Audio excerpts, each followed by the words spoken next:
Thank you for having me here. I will use a couple of slides only for introduce myself. I'm not an expert in cultural heritage, so I'm sorry. Perhaps I'm out of scope here, but not really. You will see. I'm an IT engineer working mainly on web standards. So web standards and focus from the beginning in the semantic web. At the beginning, I just mentioning a couple of anecdotes to introduce the overall context. Now, I do several consultancy services for some companies like Huawei, focus on smart devices, how to bring nice applications to these devices, how to standardize the technologies using some standards bodies like W3C. So I'm taking part in different groups, not all related to data interoperability, but some of them related to how to create these standards. And as I mentioned, an anecdotic fact. This is one of my first contributions to the open data, because I'm also an open data advocate, and also to the linked data. So this is one proposal I did back in 2009, so 13 years ago, about the early proposal for this famous DCAT, the vocabulary to represent data catalogs and open data catalogs. So this was one of the first contributions to this standard. So I was focused on the data interoperability at that time.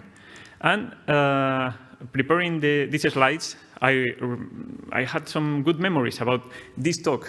A talk for a set of libraries in Spain, archives and libraries, that was in 2005, explaining this linked data thing that could be helpful for enhance the interoperability and create more efficiency in archives and libraries. So you can imagine that I'm a bit frustrated in that sense, right? An open data advocate and linked data advocate, and we are looking for this killer application and looking for really nice application showing off what it's this linked data and what is the real value for this. We all believe, but we don't see it in reality. Only a few examples, and we believe in it, but we want to see more about this.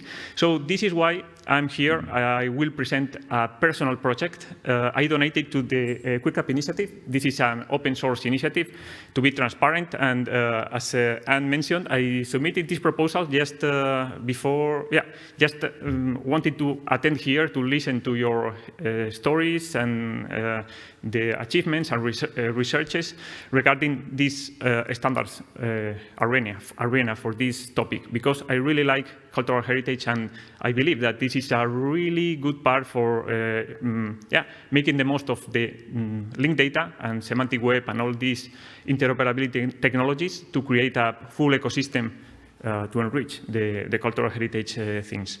So some background about this project I want to present to you, to share with you. As I told you, I'm doing this as with the hat of an individual, a citizen that is interested in promoting or learning things about my hometown and in the places where I live. I'm curious and I wanted to know. So I did it, just starting thinking in what is going on around my town. Everything started when I moved here to Belgium. Now I live in Leuven, 20 kilometers from here. It's a really nice city, a small city, but full of cultural heritage in the street. But I have a problem. I don't understand Netherlands. I'm still learning, and it's totally difficult for me to understand everything around. And walking in the city, I found statues like this one, showing some strange stories and showing the history of the place, right? And I realized that, well, it's something trivial, but every single town is proud of the cultural heritage and the history. And we all know some specific pieces of this history that can contribute to these nice stories to understand and to let the citizens, visitors, to understand all the history in the town. So every town is famous for, I don't know, cultural heritage. It could be for wine, for beer, for, I don't know, the trees you have in the forest. So you can highlight many different things, right? And we can represent them to the visitors, to the citizens, and yeah, there are a history behind all of this. And we all want to preserve this cultural heritage. And yeah, as I mentioned, some of the artworks we see around the city are nice, but I wanted to know the history behind those statues or whatever. This is a nice example how or why the people in Leuven was named co-shooters after a misty evening when they got confused. Well, they shoot some cows instead of the French troops. And yeah, at the next day, they realized that they were nicknamed as cow-shooters for the rest of the history, right? So you can walk along in the city and you see this statue, but you don't understand the story behind this nice statue, right? It's something funny, anecdotal, but it's nice to understand this. And yeah, in some cases, the archives, or in most cases, archives help, but it's a bit far from the citizen, so it's not easy to understand this. And people in the street can help you to understand also the story of these artworks or items in the streets. And some other reasons, because yeah, we all know specific places in our hometowns that are not popular, but they have some interesting stories behind them. One for accessibility, we don't find those places because perhaps they are hidden or they are not popular. Or, as I mentioned, the language. Yeah, this is very difficult to me to understand. Now I can understand some part of this, but when I found the first plaque in Leuven, tried to understand this in Netherlands, it was very difficult to me. So I was spending a full week with my phone, taking pictures and translating everything using the automatic translation, which is really good, but I wanted more. I wanted to have more information about this. This is information about a wheel, a pump, water pump, but I didn't know what is behind that. And some other examples like this one tree, I was sitting next to it, but I didn't realize that it was part of a monumental tree. Not easy to discover, but it's interesting. It's the Freedom tree planted in front of the church, the big church in Leuven. So this is the basic idea, trying to find or create a tool or a set of tools to understand this and to bring this information closely to the citizen and easy to understand to the visitors of the city. Not only in this town, but being able to extrapolate this to every single place in the world. And also being helped by the technologies. We all know that it's something that we can make it more accessible for people that cannot see or cannot hear or touch the things around. So we can use the technology to show or to deliver this information to all kind of audiences. Even kids, they cannot understand perhaps some of the history behind the monument, but we can explain this to kids in a very funny way or better to understand for them. And using the contextual information that can bring us the technology. We can use the GPS to geolocate ourselves. We can use the links to the internet to fetch information, specific information, and understand the type of user. We can also use artificial intelligence to provide more contextual information and deliver better information to the user. And one important thing that not all the cities have enough resources, IT resources, to create nice visualizations or nice applications for this. We all know that this is a very a huge problem. And at the end, you can find some brochures in the tourist office, but not nice applications that can provide these benefits to the visitors. And also now some opportunities we have very easy to implement with the technologies, like this example. Why not adding augmented reality to explain this story behind the monument or the point of interest? This is another example I found in the city of Leuven. Yeah, you will know a lot about the tourists in Leuven, right? Thanks to me. This is the church in Leuven. It's a bit weird. It's like incomplete. And I read about this, and it's incomplete. But tourists can find something weird because there are no statues around, or it's something strange there. You can find in the archives what was the original blueprint of the church, this cathedral, what was intended to be at that time. So why not playing with augmented reality and making the most of these archives and these blueprints and photographs of the past to explain this? With the technology, we can do it. We can make this happen. This is very easy, and we can make it. But we need data. We need the information, and most of you have the information. So this is good. The objectives of this project were focused on having not only a visualization, but a full methodology to generate these final apps, web apps or native apps, whatever you want to make, and some services for any town in the city, in the world, to promote any point of interest and their local stories behind these points of interest, whatever they have. As I mentioned, you can promote your vineyards or your breweries in your city town. So it's in your town. So this is something we can extrapolate to any topic and any place. Using open data, so collecting information that is already published out there. So there are many information there. So why not starting by a solid database? Crowdsourced, so we enrich this first information with the existing knowledge from the community. We know the elderly people showing some or telling some stories about some specific places. So why not adding this information there, enabling this the capability to add this really nice knowledge and stories for to make the whole thing a bit more appealing, and also sustainable without any resource for these cities that wants to apply this methodology and create a new project for promoting this point of interest, and everything wrapped in an open source project, so you can start just copying the project and roll out in your city, just adding the information, the database itself. No code, easy to create. You don't need to be a developer to do it. Only a few skills related to GitHub, how to clone a project, how to deploy a project in GitHub, but that's all. Only this configuration.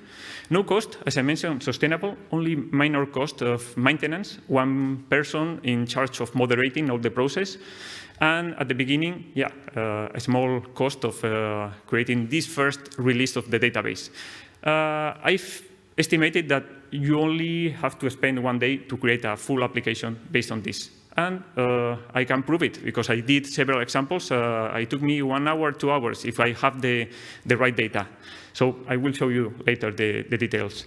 So it's just taking these templates, applying the methodology, 1, 2, 3, 4, 5 steps, and you can have something like this where you can start navigating around the city using the data and the linked data, as you will see. Trying to understand the city, as I told you, it's something we want to provide, some information we want to provide directly, easy to understand, multilingual, interactive, something intuitive, and at the end we can make promotion of this final project using QR codes next to the statues you have in the streets or whatever you want. But basically something that is very intuitive, simple, and easy to understand. If you open the app, it locates you using the GPS, and it will show you the nearest point of interest around you. Some pictures, some descriptions. You can enrich it with external sources on a map, So yeah, something that it's simple to use and very intuitive. The audience to implement it, yeah, it's any municipality, citizen like me, interested in knowing what is going on around where I live. Associations, governments, libraries, yeah, whoever is interested. As I told you, free of charge. I try to make it as open as possible using open tools, and so far for free, and reusable. So anyone can grab it and reuse this. So just ready to be adopted. As I mentioned, the first step is collecting the data or adding the data, creating a database, and after that we can implement a workflow to get information from the outside from the community itself. And first, the most important, data. How we can collect the data. You have data of good quality, and we are discussing these standards to create this good quality data or good quality metadata to find this information, right? There are many official sources, like the Open Data Initiatives, very good in some cases, with using open standards and open formats, where you can just grab the whole data set, focus on that specific topic, and you can start playing on this. Otherwise, you have to look for this information in different places. As I mentioned, you can go to the tourist office and grab some brochures, but perhaps you cannot reuse this information just directly, so it's a bit tricky. Or using some other sources, open sources like OpenStreetMaps, Wikipedia, and yeah, these kind of things. In the case of the city of Leuven, just I took some boundaries around the city and extracted all the points of interest, the main important ones, but there I realized that not all of them are in this tool, so not all of the information is here. And after that, yeah, we can start cleaning and enhancing the data. But in this case, this is a good approach to start with something very perhaps tedious, but you can get the information and you can start filtering the information. So it's semantic, and we can have some rich data from here, but you have better data. I found when I try to enrich the information and to tell the user this story behind the point of interest, I try to enrich the information, and I can ask some experts in cultural heritage, like, in the broad sense, or specific areas, architects, or just experts in specific fields. But you know that in this case, I found a lot of different types of resources. From architecture, focus on the history of the Middle Ages, some modern art, some information about rulers or politicians, monumental trees, sports, you name it, science. So it's difficult to find an expert just focus on or covering these all fields of expertise. So this is a bit tricky to find all this information. But now we have these knowledge graphs. And these semantics to help us to create this, to enrich this ecosystem of these different and heterogeneous points of interest we find in the street. So this is an example because in this case, this person is Georges Lemaitre. He was the one who invented or who presented the Big Bang theory. And yeah, he was when he invented it, or proposed this theory was in Leuven. So we can establish this link, these different links, and we can enrich this information, or we can find this information using knowledge graphs. Yeah, you all know all of this, and how we can link from one topic to another, right? And how this is linked to Leuven. Why this is important, or why I found this is important? Because this artwork is one massive artwork in the city of Leuven with 80 medallions like this one representing the Lemaitre's Big Bang theory. So this is representing the age of the universe, different galaxies placed in the street, in the city, representing the age of the universe depending on the citizen is, or you are, as the user, you are located. So depending on the place, you are at a specific time of the growth of the universe. So this is important because this is very difficult to understand. You need a specific knowledge to create or to enrich this part of the collection. And yeah, this is why we need to rely on these semantic knowledge graphs. And we used the master of almost everything, the Wikidata. We collect information from all these Wikidata and linked to the official sources. This is important because I collected the metadata from here, enriching the database with different languages, which is a good point, and also getting information from official sources. From the astronomy, for instance, I got information very clearly about the, not only the galaxy that was represented in that small medallion, but also who was the discoverer, how far is from the Earth or our universe, or our from the Earth, and more information about technical information. Perhaps it's not important for me or for you, but one expert can find this interesting thing in the information, right? So this is why we use this Wikidata and also linked to the official data. And second, once we have the database, we need to create the app. And we did something simple, or I did something that tried to be intuitive. Contextual, focus on where you are located, showing information from where you are, how far is this point of interest.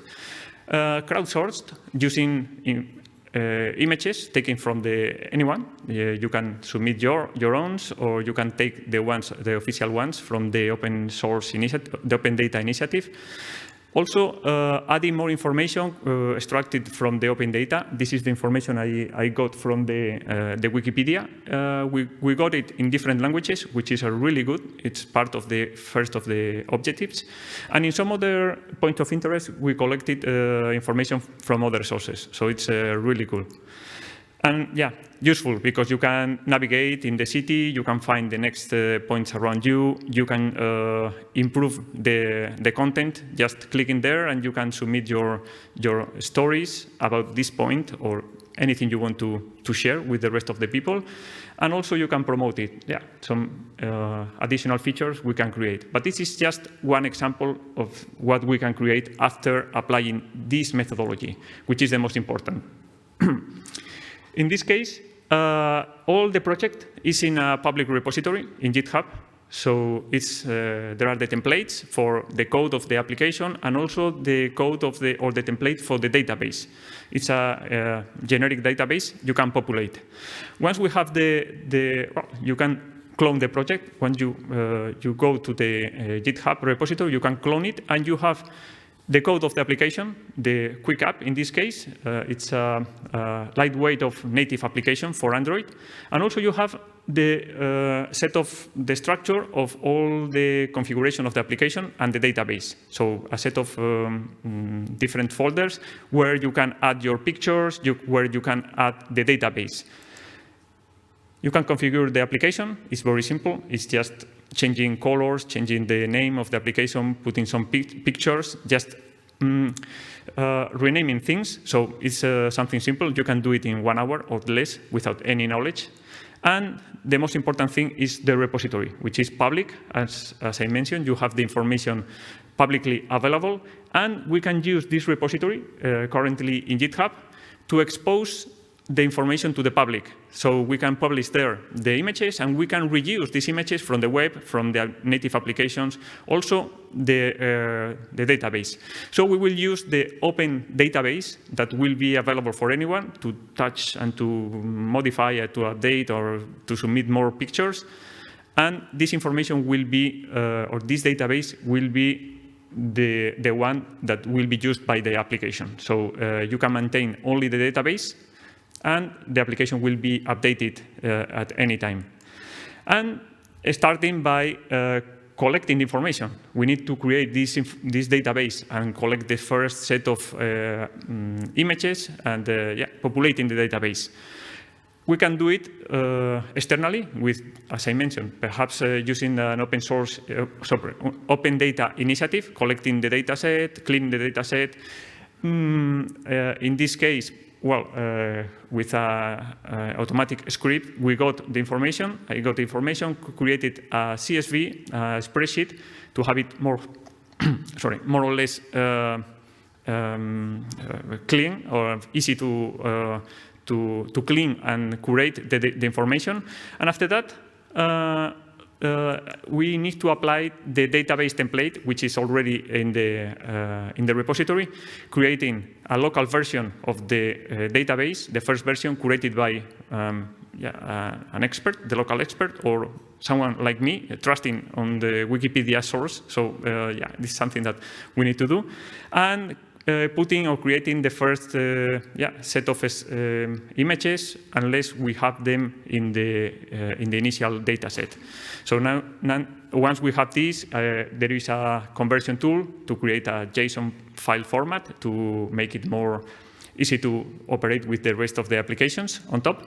And we upload it to the public repository, to the GitHub repository. And once we upload it there, we have some instructions to create, to verify the integrity of the data, that is complete, that is well formatted. The database is in a good format to be delivered to the application, and also to be published to the rest of the world using the web.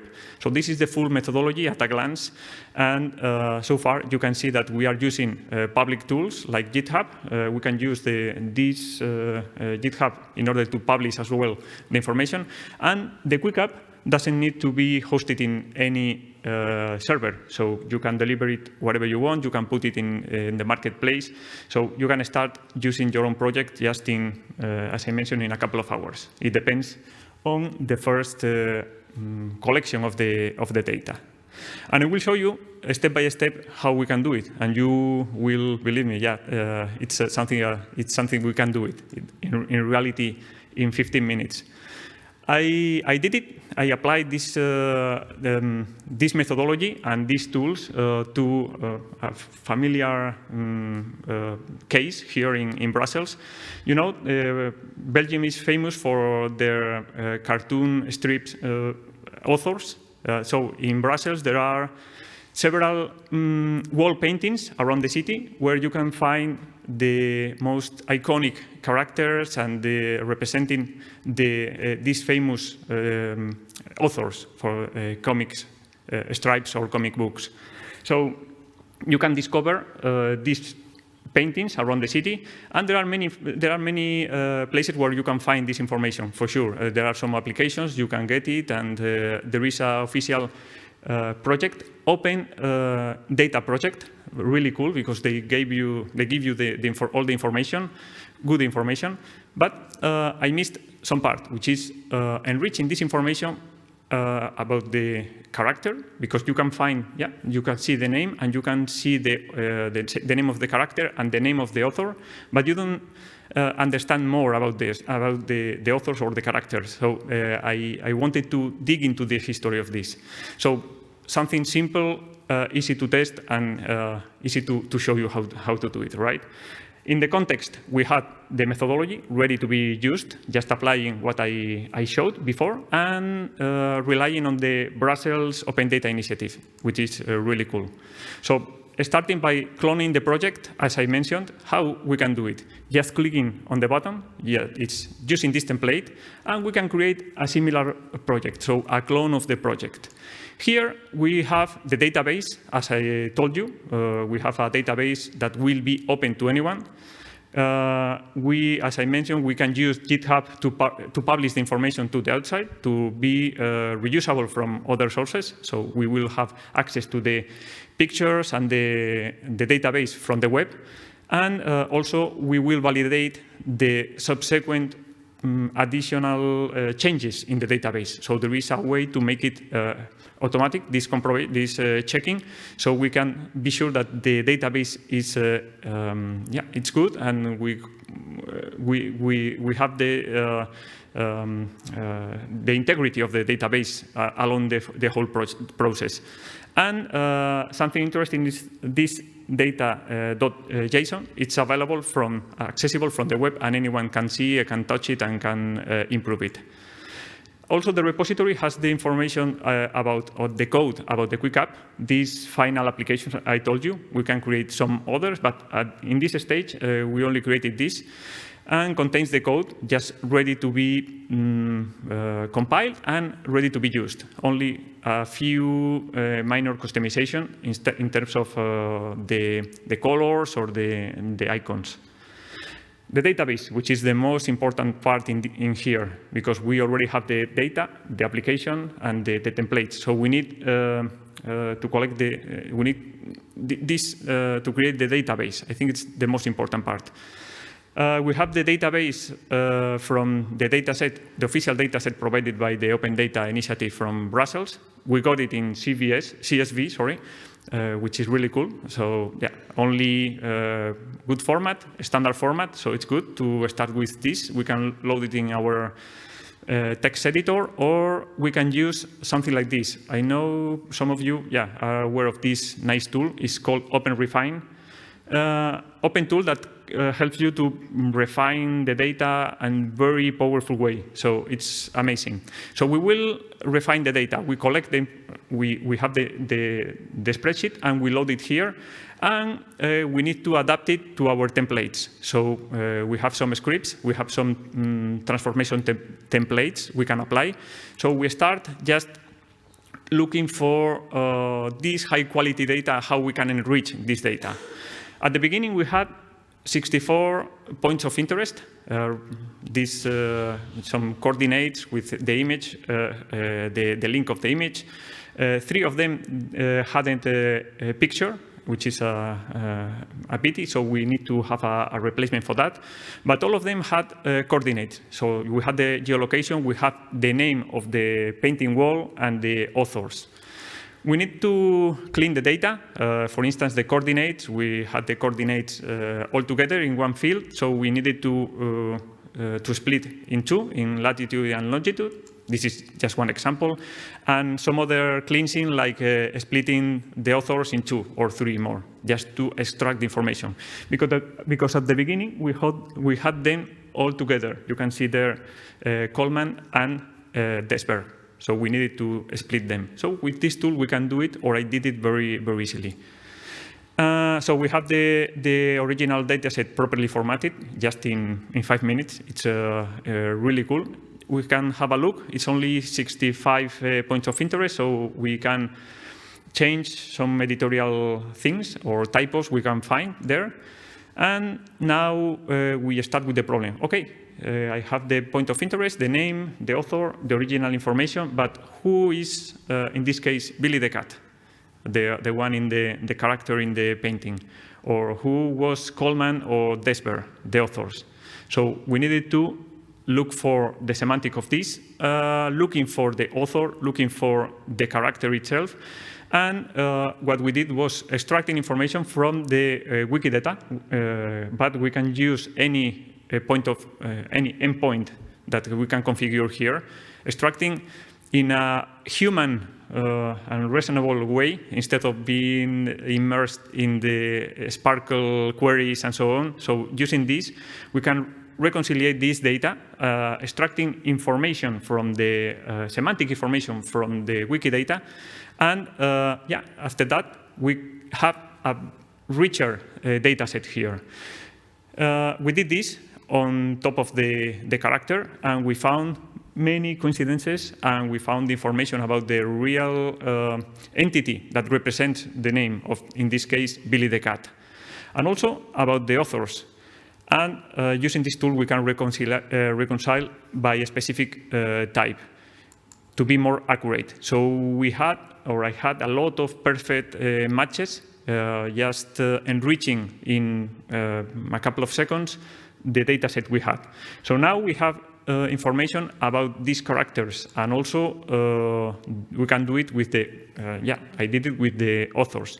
So we can find information. We are linking these graphs, the one we had at the beginning, with the information of the characters and with the information of the author. Finally, we got 48 matches, perfect matches, to be able to enrich the data set. And in the back, for sure, we are speaking in terms of linked data. So we can have a look, we can see all these, the categories, we can see the information. Yeah, it's about linking the data. So this is really powerful because we are going from one domain to another and we are enriching the data set just in seconds. It's amazing. So we are enriching, as I mentioned, we have information about the entity, Billy the Cat. We know that this is a comic strip that was created in some period of time with information about the episode, with information to external sources like the, I don't know exactly how it's called, but it's a kind of repository of comics worldwide. So we can enrich it with this information.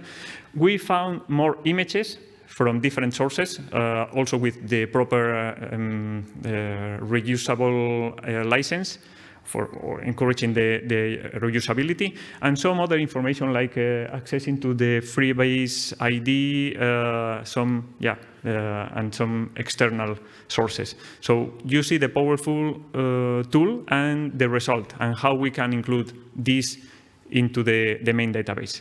So yeah, some polishing in the database, adding unique identifiers, double check that there is no duplicates. You can use facets for here. It's very simple to do it and very straightforward. So just in 5 minutes, you can have a look at all the items and and clean all of them.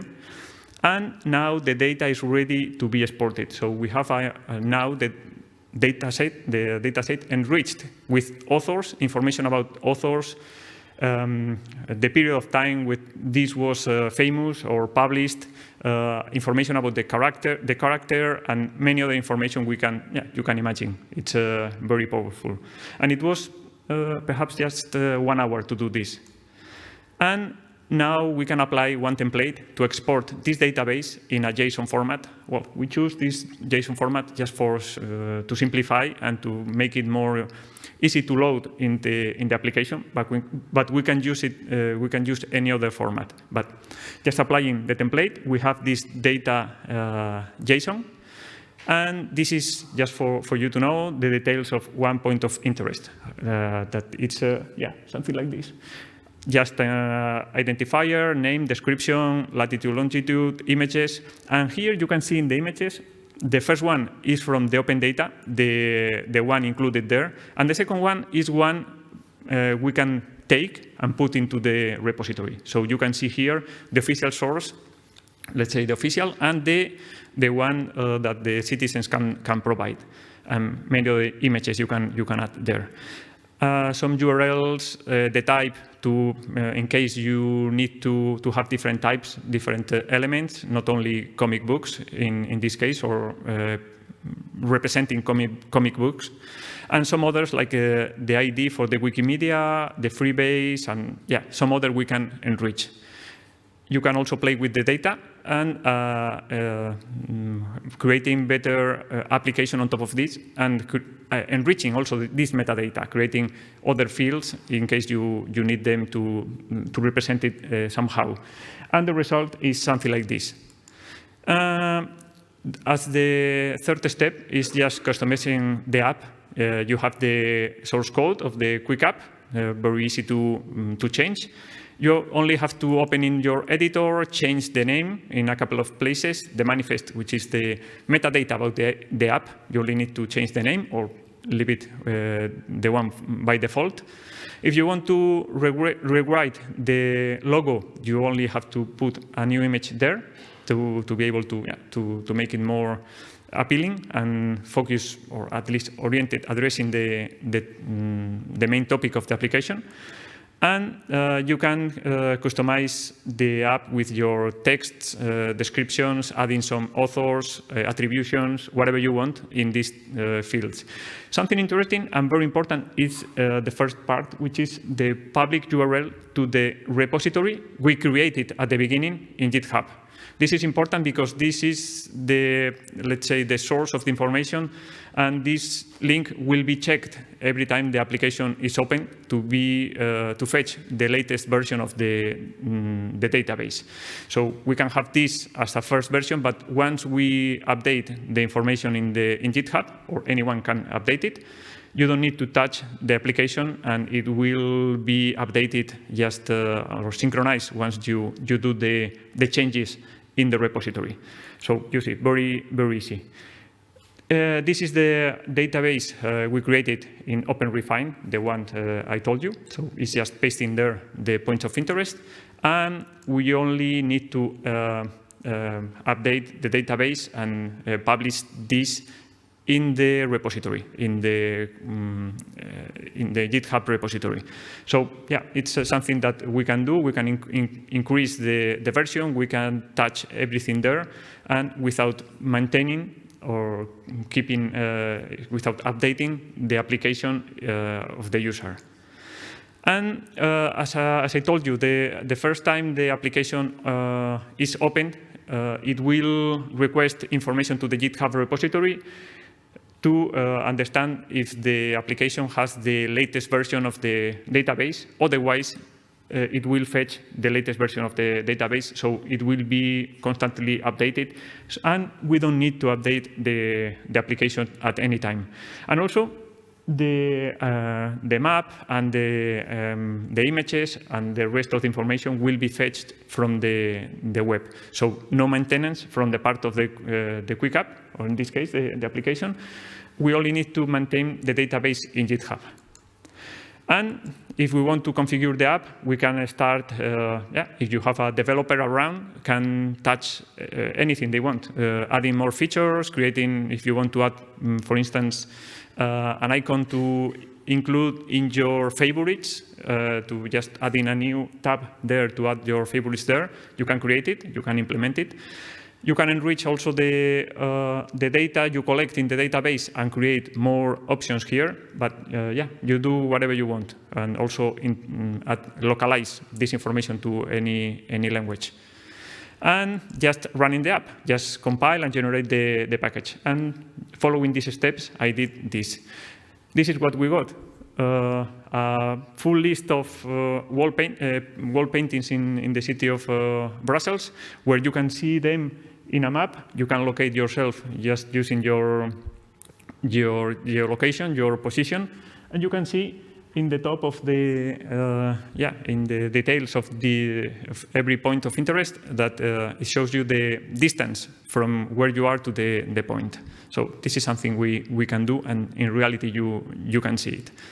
And this is the result, a bit more customized for Leuven, the example of Leuven. You can see the list here with all the places around me in meters, or now it would show kilometers. This list shows different types. A statue could be a plaque, could be a tree, whatever you find. And you can add pictures, see the details, the description extracted from the sources you have. If you have the official ones, it's good. Otherwise, you need to type it or use it the Wikipedia. And in this case, we extracted this from Wikimedia.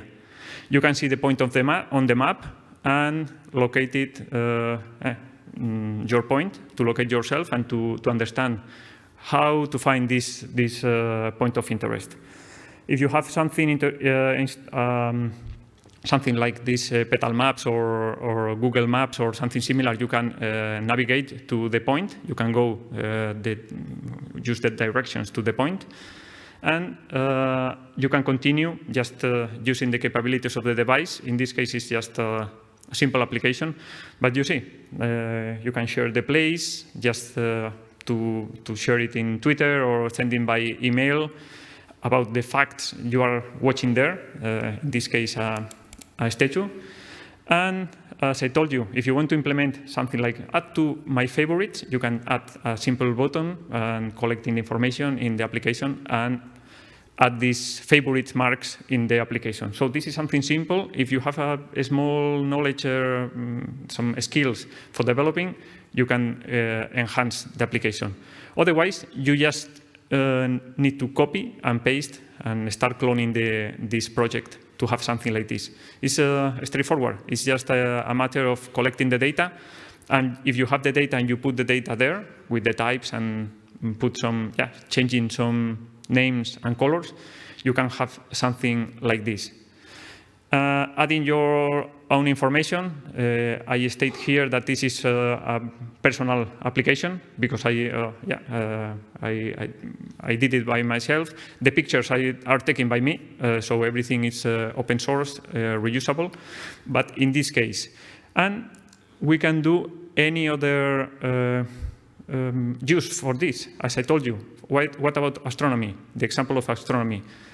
This is another artwork in the city of Leuven, where you can find these small medallions, and it tells you the age of the universe depending on where you are placed in the city. If you are in the city center, just in this place I'm showing here, if you are here, you are in the universe today, in the age of today. If you are in the outskirts of the city, you are at the origin of the universe, at the Big Bang. And once you are moving from the outside to the center of the city, the physical center, you are moving in time. So from the Big Bang, when all happens, all started, until today.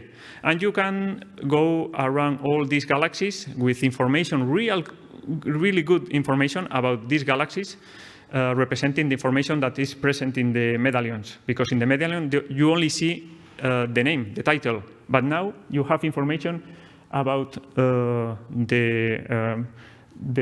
constellation, the information about the author, well, the discoverer of the galaxy, information for external information like the principal galaxy catalogs, where you can find more information. And the rest of the application, you see, it's almost the same. Places representing stories and the history behind this artwork, in this case. And you can apply the example to anything, not only cultural heritage in the classic term, but also in the modern artwork like this, very complex to understand. And with this example, you can find like this, medallions around the city, but sometimes, like in this case, are very difficult to find because they are hidden somehow. And also you can use the technology to show you information, contextual information about where you are, when you are in this time, depending on where you are placed in the artwork. In this case, 10 billion years ago. So this is something that we can implement using any kind of points of interest. So this is what I wanted to present. This is my methodology. I hope we can implement something similar in any place in the world. But what I wanted to highlight is that the key part of this is the database. The application is already there. We need to increase the quality of the original database, and we can do it with linked data and with your data, and you have the data. So please release your data with a proper license, and we can use your endpoint to create better documentation and better databases. Thank you.